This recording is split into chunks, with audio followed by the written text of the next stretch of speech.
Ito yung lulutuin ko guys, langka. Gagataan natin. Ayan. Nagtano na ako dito ng bawang, sibuyas at luya.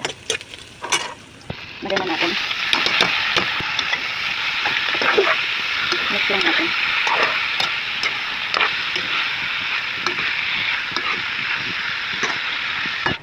Ito yung ilahok natin guys. Nugasan ko muna siya. Daing.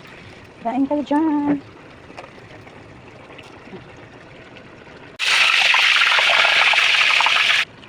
Ayan guys, nilagay ko na yung gata. Luto na yan guys, ready na ang ating ulam. Ginataang langka with daing. Sarap yan. Daing yung sahog natin. Yummy yummy ang ulam natin. Yan, yung ating gulay na langka na may sahog na daing. Yan, ready na yung gulay natin guys. Yung langka natin na may gata.